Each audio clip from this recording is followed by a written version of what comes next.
So, hi! You've caught me partaking in one of our favourite pastimes, painting miniatures for epic tabletop war games. Now people are always asking us, how do we get our miniatures looking as good as yours? Well, the answer is, you can't, we're immortal. But seriously, we live to serve here at The Nerve Theorist, which is why we've put together a selection of videos to help you paint as well as us, even if you have got all the skill and coordination of a drunk manatee. This is a series that we like to call 40k Quick Tips for Beginners. Roll VT.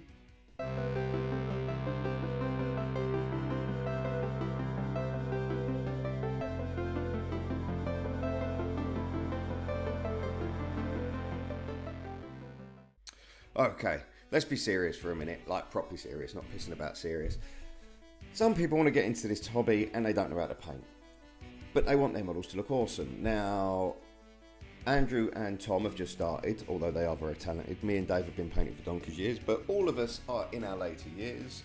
The eyesight's failing, we might be a bit shaky, some of us have arthritis in our fingers. So I thought I'd put together some tips to give you a proper looking finish. Little things that the professionals do to their models that a lot of us are like, I want to do that, but we just can't because we're shit. So we're starting off with glowing eyes for Space Marines or Necrons or whatever you want. Now this is, after much experimentation, the most simple method that I could come up with. What you will need is 3 paints. You will need white, which is a given. All of them are going to need white. I'm using White Scar by Citadel. Then you'll need 2 colours, whatever colour you want your eyes to be. So I'm going green. You can do whatever you want, but whatever colour you choose, you want your base colour, and you want that to be a light colour. So light green, light blue, whatever you want to do, but it needs to be light and quite vibrant. And then you want a shade or an ink in a darker version of your base colour. So I'm going light green, dark green, and it's that easy. Paintbrushes. Everyone thinks, oh, I'm painting the eyes, I have to paint the eyes with a tiny little paintbrush. No, you don't. You can use any size paintbrush as long as it's got a good tip. And give it a little lick. As long as it's got a pointy tip, and this is an old brush of mine, and as you can see, it's bent. But it's still got a good pointy tip. As long as it's got a pointy tip, that's the bit you're painting with. It doesn't matter how big the brush is. It could be massive. As long as it goes down into a point, that's what you want, pointy brush. Next, paint the eyes first. 2 reasons for this. Firstly, it's much easier to paint the outside, the helmet, than it is to paint the eyes. So if you paint the eyes first and you go over the lines and whatnot, because the eyes are set back, if you paint that and it goes all over the outside of the helmet, it doesn't matter because you're going to paint the helmet, you're going to paint over it. But if you paint the helmet first and then try and paint the eyes, which are set back, it's going to be more difficult. So, paint your helmet first, your Space Marine helmet. Paint your helmet first. Also, if you're really not sure, most of these kits come with numerous different heads. So, build your Space Marines by all means, but don't do the head. If you're unsure that you can do the eyes, do the eyes separately, stick the head onto a stick, paint it. If you balls it up to the point that you hate it so much you can't live with it, throw it away and get another one and do it again, you see? Obviously, you're going to run out eventually, but they do come with quite a lot of spare heads. So, that's enough talking, let's crack on.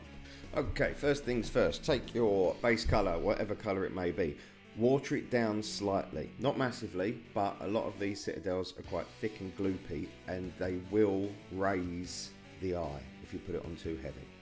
So even if it needs 2 coats, you're better off doing that because you'll lose all of the definition of the eye if you put it on too heavy. So water it down slightly, paint both eyes. Don't worry about going over the edges. Who cares? You're going to paint over the top of it. Also, I've based this one in white.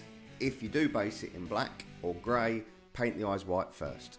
Next, take your white paint, water it down slightly again, and then paint a little bit in the middle of the eye. Now again, don't be too worried about it being messy because the whole point of this technique is you can cover a multitude of sins at the end.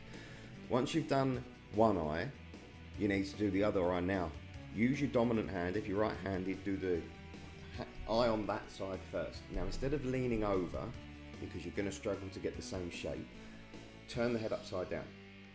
Always paint on your dominant side. It's much easier than leaning over the model. You want your eyes to look as even as possible. But again, don't worry too much if it's a little bit messy. As long as you've got the basic shape in the middle, that's all you need. Allow this to dry for a little bit, and then take your ink or shade and basically splodge it right on. Like I say, the eye is set back and this will pull in the indentation.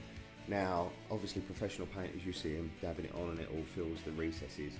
This technique, the whole point of this is you don't need to be careful, so splodge it right in. You can see from the video, I fill the entire eye socket with the ink.